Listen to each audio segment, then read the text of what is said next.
لێرانی خۆشەویست سڵاوی خواتان لێبێ ئەم کاتە و هەموو کاتێکتان باش دیسان هاتینە لاتان بۆ پێشکەشکردنی بەرنامەی ڕێبەری هاتوچۆ بڕگە و بابەتی بەرنامەکەمان ئەمڕۆ لەسەر سەرپێچی شۆفێران لە ناو جادە و ڕێوباری شاری کەرکووک بە تایبەت سەرپێچی جام ڕەش یاخود پەردا ئەمڕۆ ئەبینین لە ناو شاری کەرکووک لە جادە و ڕێوبان هەرچەند وەرزی زستانە خەڵکانێک هەن پامەد نابن بە یاسا و ڕێنمایەکانی هاتوچۆ سەرپێچیەکەن سەرپێچی جام ڕەش یاخود پەردا ئایا هۆی ئەبێت چی بێت بینەرمان بن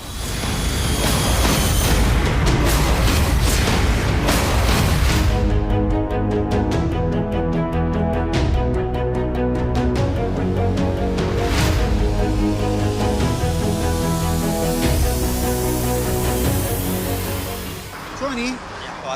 باشی بۆ قایشی نەبەسیوە وەڵای عەجەلە ماموو دەرچووین لەبەرەوە بۆ مەکتەب مناڵە ڕۆین عەجەلەم بوو گەل تۆزێ قایشەکە عەجەلەی چییە؟ بەو خوایە لە بیرم لێبر نەکەم ئادەی ڕای کیشە؟ کیشەکە قایشەکەت؟ وەڵای زەکەوتۆتە عینادی نابەسترێ ئیشەکەوتە عینادی؟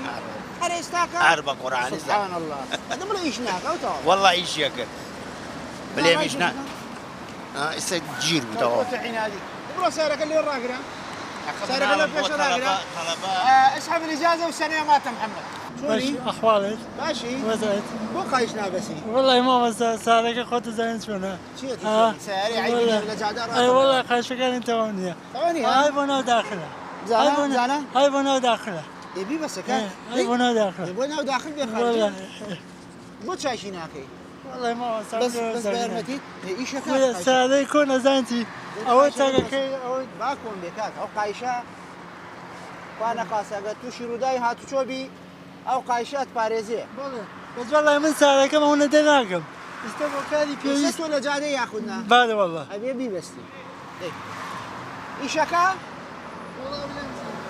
زەحمەتیم ساڵی ئیشکە ئیشی کرد والله تقريبا والله ئیشی نەکردووە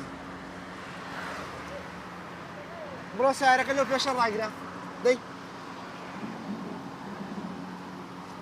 کاکە جان وازی لێ بێنە تەواو تەواو کوڕەکەی تەواو بێ قەزاویەوە تەواو نییە بڕۆ سیارەکە لەو پێشە ڕاگرە بەڕێزان خۆشەویستان کە ئەو ئۆتۆمبیلەمان ڕاگرت وەک دەبینن بەو شێوە ئەو بارەی هەڵگردووە بۆ ڕێ نازان چییە با پرسیاری لێ بکەم زانەوە چییە سەلام عەلەیکوم ئەو جامە داگرە چۆنی؟ چاکەم ئەمە چییە وڵای بۆ خوارێ بم باش سیارەکەت پیکابە یاخود وڵای چی بکەم پێویستمە بۆ ڕێوە بۆ خوارەوە ئەوە دەرچۆتە دەرەوە لە نیتاقی ئۆتۆمبیلەکەت زیاتر ڕۆشتۆتە دەرەوە ئەوە احتیمالە تۆ وڵای پیکابم وایە ئاو لێ ناکرد تر چی بکەم نازانم ئە پیکابم وایە ئاوم ناکرد چی بکەم وڵای نازانم تۆ مخالفی وایە کە مخالفیە بە ئیجرئات لەگەڵا سەوەی کە لەسەر پێچەکانە کەوا ڕۆژانە ئەوەی کەوا سیاری باڵ هەڵگری نەبێت ئۆتۆمبیلە تایبەتەکەی خۆی کاتە بار هەڵگرت نابێ بۆ شێوەی یانەکەم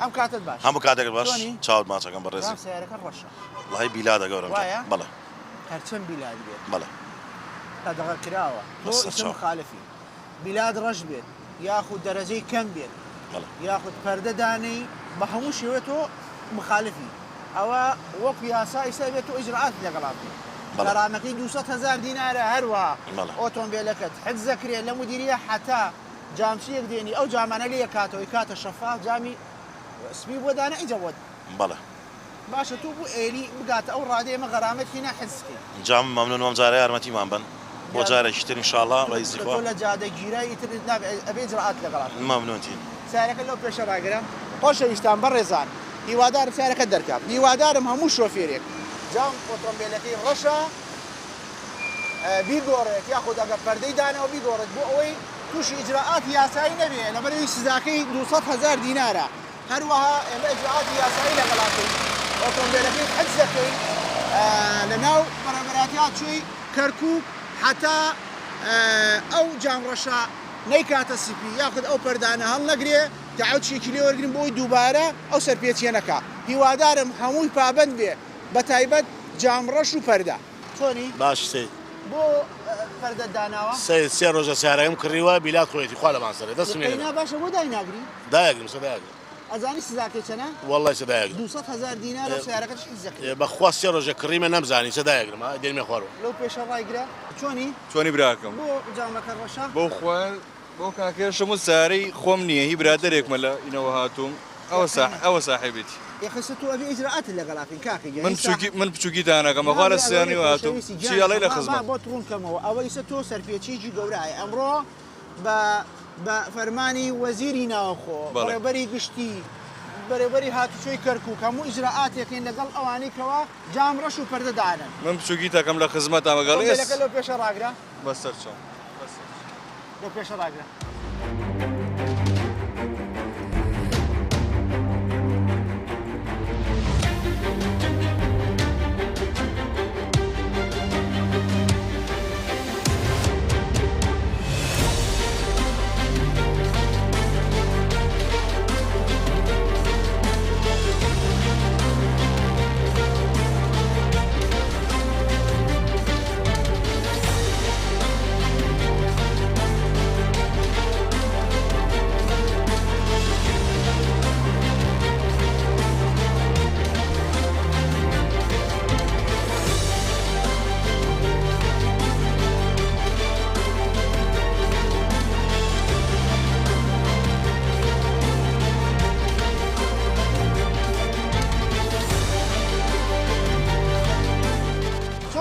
سپاس بژی چاوەکەم بۆ پەردەدانا بۆ بیلادیە وەڵڵا ێزان بلادی بۆ دانایگری بەخوا یەک عاتڵ بۆ دووش بەس لە بەگا دابەزێ بوو کە عاتڵە بێ دانابەزێت و عاتڵ بێ هەموو کەسێک خۆی ئەوە لە بەگا دابەزێ خۆشەویستان ئەوەی کەوا ئەیگرین ئەڵێ عاتڵە سبحان الله نازم قدرەتی خوایە مامەستا کە سەرەکەوێ ئینجا عاتڵە بێ بەیارمەتی باشە من قەت نەبینی سیارەیە دابەزی بێت و عاتڵ بێ هەر با دابەزێت و عاتڵ بێ مامەستا دایگری ئەوە لە بەگا دابەزە بەچی دابەزی هیچ دوگمەیەک شتێکی نییە دابەزێ کاکە بێ فیشەکەی دەرکەی دایگری فیشەکەی دەرەکەی تر ئیش ناکە من وەکو یاسا قسە لەگەڵەکەم ئەو قەدەغەیە باش بانچاو لەو پێشە ڕایگرە ئۆتۆمبیلەکە سبحان الله هەردووکتان قایشتان بەستیوە هەرە وەڵا ئیستاکە لێوە بینیتانم وەڵا ڕاستە وایە وەڵا وای ئەی وەڵای خەڵک ئێرە نین و ئیساڵێ مرور چاوی وەڵای ناو شارە پێویست ناگەڵێات نام چۆن ناو شارێرە ئەی وەڵا خەڵک ئێرە نین اینجا با ناو شار بێ خەڵک ئێرەش نەبێ خەڵک کوێی وەڵا خەڵک کەلارین ئێ باشە لە کەلار بۆی بەسی بۆ لێرە وەڵا نایوەسینە کەلار نایبەسی نە بەخوا مروری پرسیاریش ناکە بێژە قایش وەسە پێت ناڵێ نەبەخوا ئێمە لێرەی سەغەرامەتەکەین 50,000 دینار بۆ ئەوی جاریکرد بەسیەوە بۆ سەلامەتی تۆیە سەنەک مرورە بینی ئەی بەسی دوایەوە هەل لێرە دەرچوو یەکسەر یەکیتەوە ها وای جانە وەڵا هاوکاری مام کۆمە من بڕۆ پێشە ڕایگرە ئۆتۆمبیلەکە بۆ جام ڕەشا سیارەکە ئەو جامە داگری زەحمەت تازە تازە سنمخوا ئاگای لێەوە بۆ مرورەچوو وەڵای داوای لێبوردنەکەم سیارەکەت وەنەوشەیە بەڵێ داوای لێبوردنەکەم خوا ئاگای لێ نەخۆم حەزم لەو بەزمەیە هەش لێ شکم تۆ دیارە زەرانیت بە تەمەنی ئەوەی بڵێ تعزیەمان شێ خوا ئاگا هەستن تعزیاتە سەرمە قەی ناکە باشە بۆ لی ناکەیتەوە وات بێ هەر بەردیان چەندێکە سیارەکەت کڕی وەڵای تقریبانەوە بیستەوە بێ نابێ تعزیاتە سەرمان خوا ئاگای نەبێ شەکەی لێکردنەوەکەی چەندێکە هەمووی ڕاستەکەی دوو دەقە نابێت ڕاستەکەی ئەمرەکەی بۆ خۆیەوە بۆ هەولێرم سا بۆ چەنیۆسم ئێمە وەکو ئەو بەڕێزانەی کە ئەڵێن تەنانەت خەڵکانێکی فەقیر و داما و مەحاسەبەکە نەخێر هەموو کەسێ مەحاسەبەکەنەوە سیارەی گەورەیشە لەو پێش ئۆتۆمبیلەکەت ڕاگرە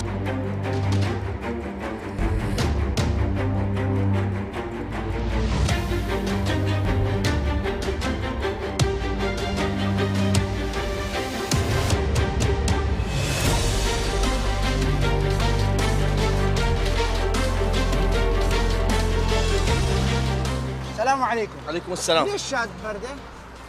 اعطيني سبب معقول قنعني. الخلفية؟ اي والله على مود الشمس بالصيف ونسيت النزل. شرفك احنا بعز الشتاء وجاي تمطر ها؟ مطر خير من الله. اي بس خفيف ترى 20 30%. يعني حتى ما ادري شلونها. 30%. هسه وينك الشمس؟ اعرف بس 30 هسه نزلها. زين انت تعرف هاي ممنوع ولا لا؟ اعرف ممنوع لا المعتم تمام اعرف من 50 فوق ممنوع.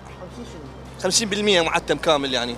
هاي منين جبتها؟ يعني ما اعرف انا هيك اللي داز. فردة تضليل لا تضليل اكو درجات من 20 لحد 100. معلومات جديده جانا ما لا حفظ. منين لك هاي المعلومات؟ ماكو حكي ترى. تمام سيد انزلها. التضليل ممنوع بجميع صفاته وارقامه مثل ما قلت.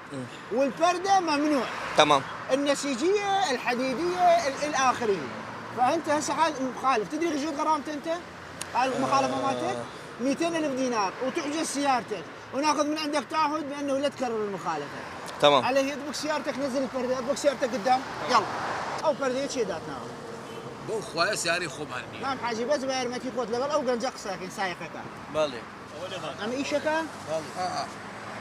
ئەو پەردەیە چێ داتناوە وەڵا ئەو پەردەیە سیاری خۆمانیە من هی کوڕێ برادر خۆمە هێناومە بۆ ئێرە ئەو سیاری خۆت نییە سنوێ براو چێ ساڵانەکە بناو چێ وەڵا ساڵانەکە ئیسا لەسەر قسەکەی تۆ منە بێ سیارەکەت حجزکە هیچ بەڵگەیەک تێ سیارەی تووە بەڵێ چۆن وەکالە ئەخر وەکالەت ناڵێم وەکالەکە لای خۆمان نییە ناوێ ئۆتۆمبیلت پێ هیچ شخصی شکە بێت جگەلەوە سەرپێچی هەیە بڕۆ سیارەکە لەو پێشە ڕاگرا بەڕێزان خاڵێکی زۆر گرنگ ئۆتۆمبیلی خۆن نەبوو بە هیچ شێوەیە ناو جادە و ڕێوبان هاتوچۆی پێ مەکە لەبەرەوەی پۆلیسی هاتوچۆ کە لە مەفرەزە ڕادگرێ داوای ساڵانەکەت لێ بکە بە ناوی خۆتۆ نەبوو ئیجراعات لەگەڵاکە یەکەم ئیجراعاتی ئێمە دەسەخینە سەر ئۆتۆمبیلەکە حجزیەکەین حتا ساحبی ئۆتۆمبیلەکە نێکەوە سنوێ بەناوێت یاخود وەکالەی شەرعی نەبێ قانونی بە هیچ شێوە بەڕەڵای ناکەین هەروەها ئەبێ سزا بدا غەرامەیە دەین اینجا تعودێکی لێ وەرگین دووبارە ئەو سەرپێچیە نەکا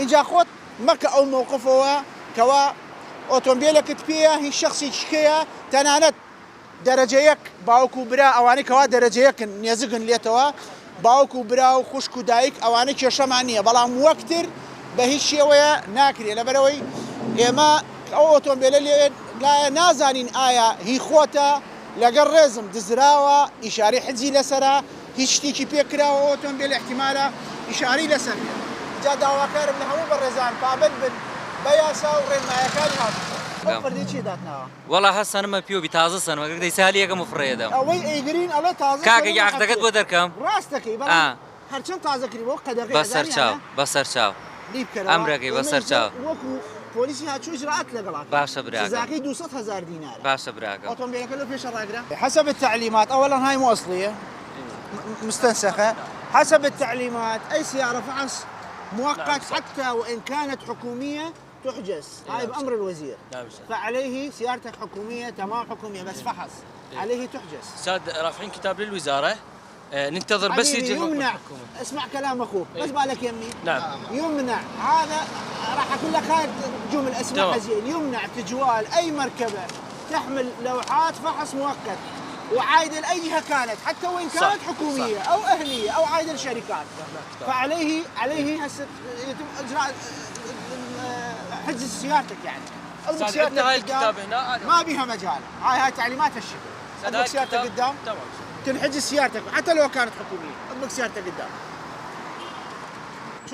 شوني خالد شون جام روشيان فرديه لا والله فرديه والله نمشي لبر زينون ها لبر زينون والله ما تازه دواء ولا يتوشمن والله اذا فردت بي زينونك كم ترى باشتري باشا او شوني كوال هنا كي ليه بس او شونه داني مثلا اگر تو نيتي زينون والله لبر ودا براشي ببان شو يعني تو نازاني قدغيا برا والله ماشي بس زور تاريخ شنو شلون فردك استطاصت نيه فرديه كاك استطاصت بي قنجابي بسبينز بي واي ازاني سزاكي تشنكا لا والله ازاني دروش سعرك تتذكريه لا والله 200,000 دينار غراميتي سعرك اللو فيش محمد فوض محمد اسحب الفردات من عنده اسحب الاجازه السنويه يلا روح في الشرايط نزل الفردات هسه السلام عليكم شلوني باشي سلام عليكم بو فرد الداناوه بالقرآن هو ويا زاني اقامين لا والله اشكري ما بخوه هوين زاني بو والله بنمسي حد زاني لا والله اي كم سعري تو بالقرآن تقريبا دو مانج دبي دو مانج كروت نازاني فردي بيوه بعد زانم بس والله هر او بوار ليش بتو ازك ليله كم ليله فريده ده ما اول اشكال ولا ايش ازك ليله كم هذا هاتي تو والله انا اخذ جيران ب 200,000 غرامه دي سعرك لو في شراكه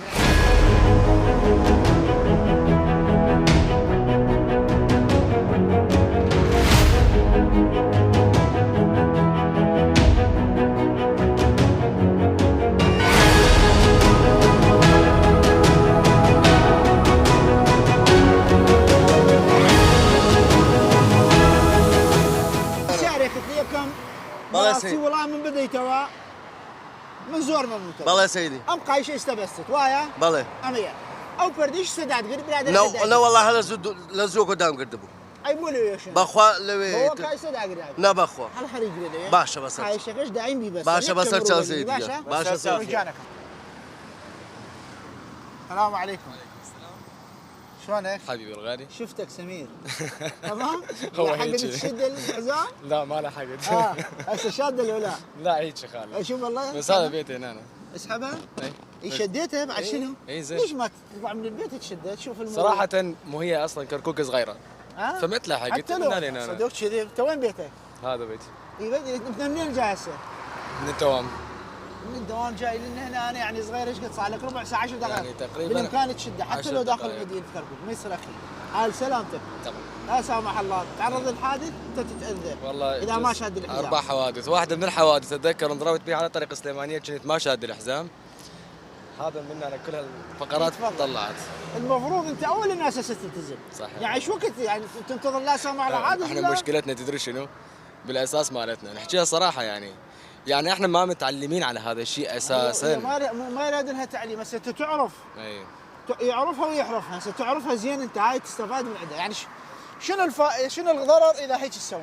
هو اكيد ما تطول يعني ثانيتين مو صحيح انا وياك بس شاف الواحد يحس انه ما شيء لازمه اذا يوميا تسوي تصير عندك الاداره تتعود عليه يصير عندك اعتياديه يلا توكل يا باشا اخوي بيكاب ابر ديتشي داتنا ليك مو يسمى برسيار ليك ملامده وبو داتنا والله هربيوي تجاري ويا باري بيوي هربيوتي توم سعره ثانيه كم صار لي والله زورني لخدمتها ثانيه هاي كي كم هذا يدو سمانه كبيو روسيا ما انقح هربيوتي هرب ما بيبيو منين لا والله جاري ويا دبر خوريك اشتك هذا يعني اخوه برا باران خدمتها ليكو كاكي ليكو سزاكيد وسط هزار هنا سايرك له بشراغ ليكو دي كيرا فوق عايشنا بس بقرا علي رموستي اخوها قدره يا حال والله يجيك والله حتى بس بخواسك علي رموستي ريك بروزنكم يزتونا بقايش بستي والله حبيبنا بس انا بخوا علي رموستي اي نختي وزن داقرك هاي قلت لهم نالي حالكم انا والله باكم فاهم عيني والبان تشاد يسيبك شلون محاسبتك سزاد شيء من خدمته وكو ياسته مخالفي واي بلام وضعيته تايبته ناطوان محاسبه والبان تشاد بخوا شيء خدمته بس خوا قد علي رموستي خو مازال يعني علي ابو خوتك ان شاء الله باش جانك برافو ورزان لو دوروا لا يزينون روجيني ورويا سيري كان ساعات يجيني ورويا سيد لا يزينون كم تأثيري زور الأسر شاي برامبر أبا مكا أو لقل إنك رف ورك هردش أبا مكا بردشي دانا رايقرا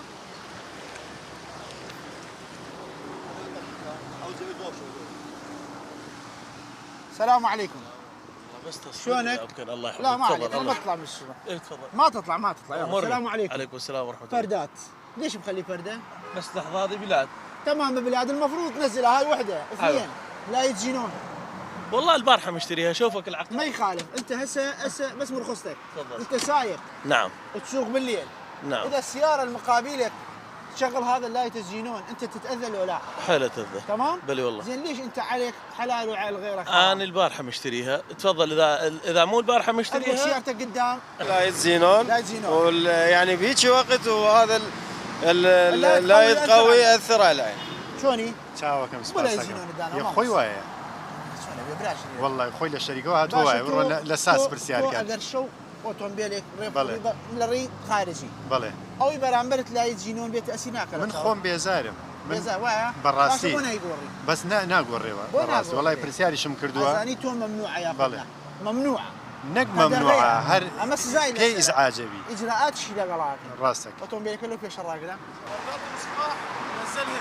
هو نزلهم بس سود شو مخالفته؟ مخالفته ستائر اي ستائر حاط ومن هاي ستائر سواده غير قويه شوف زي لاحظ هو الخلفي شوني؟ براش براكم جامد داقه امريكا بو فرد دانا والله فردن دانا او لير الشكم بخوا شو شكل علي لا ما ملاسنا لين بو فرد دانا والله يربي بو ليش مقردو يزغنا ايوه بشتوا او تبراكم معناه شيء امتو بس بيمر حسبت شيء يو بردانه داني يسوي بارانا باري واي ورزي زستانه هاوينيه حتى تو بلقيه كتبي حجيه كتبي والله لا هاوي ماشي معناه شيء ما والله يبراكم خليتك الاخو مانو خليتك الاخو ترى والله وليد اصعد وياه خذ الحجز قبل بدون سؤال جواب يلا اصعد وياه اسعد وياي مباشره.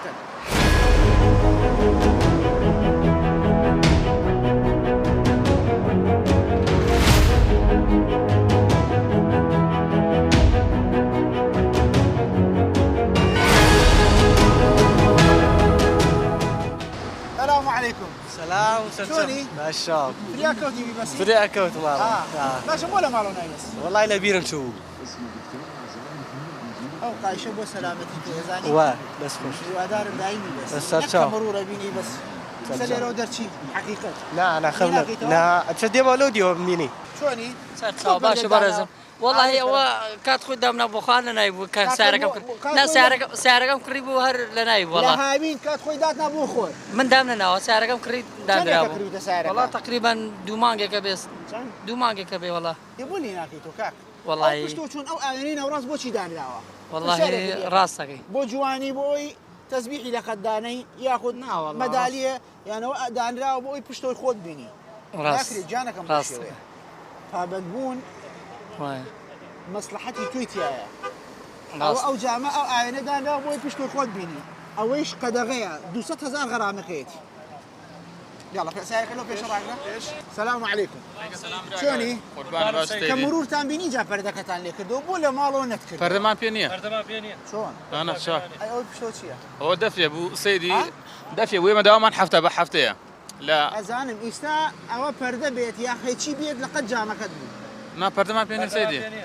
فردمان بينيه كشف لا اكيد شاك انا سيرك فرده لي ابو نا بس بينام دفقانه دفي ابو كاينات دفع هر فرده حسابه كاكي هل ما ابو سيدي هل يا دام انا ابو يسمى بيني لا تاند راسك يا سيدي خنابي بلاش لينا فرده بيت دف بيت بتشوف بيت قولابي قدغيا وين ما هاتو شو جبجي ناكيتو خذ له كشين نجات ناديتو بو اجراءات لقلابكين والله سيدي اقتضاني والله ما اشتناكي كا 200000 دينار غرامتي ودور وش حد زبيت اوتومبيلك راسك اي شلوني باش بيو او جام رشيات شي بيسا لا والله بيسا باش ابو جام كان بيشو همي باكا او بيشتو بيسا والله يا كاروي باران والسجاده دواوي سيدو اي باش ابو اوان امانه بيسني ابي او شو بقلايت والرقم اي باش ودي باك تكردو يسمو باش ناخي والله اذا او تبزان بابيدو دتو سير كبزان بابيدو يا خينا انا سجانا جاب والله باش والله لا شو الدجار باكم كردو دول السيماني وتشون بو هولير وقرام دو يسبوا اخي جانكم او خلقاني كان وياني كان وكو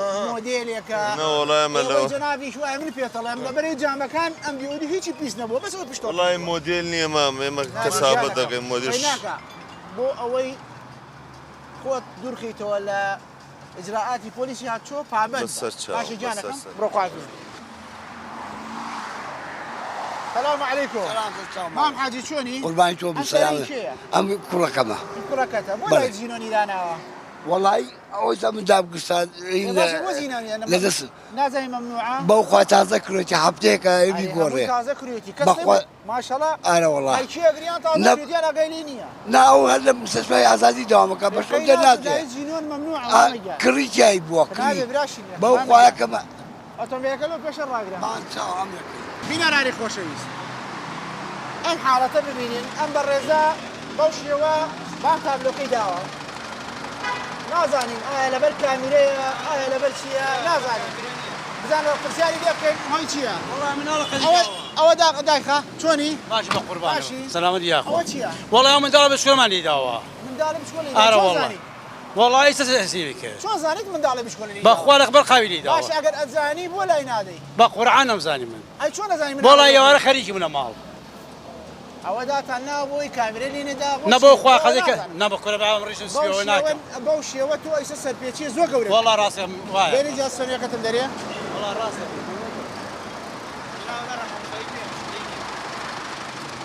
عليه من دار لي داوا باشا من دار لي داوا او باشا شو زاني واتا ازاني علمك ليه باخوا من دار بشكل داوا سعرك انه في شراك رمامي عندي جانا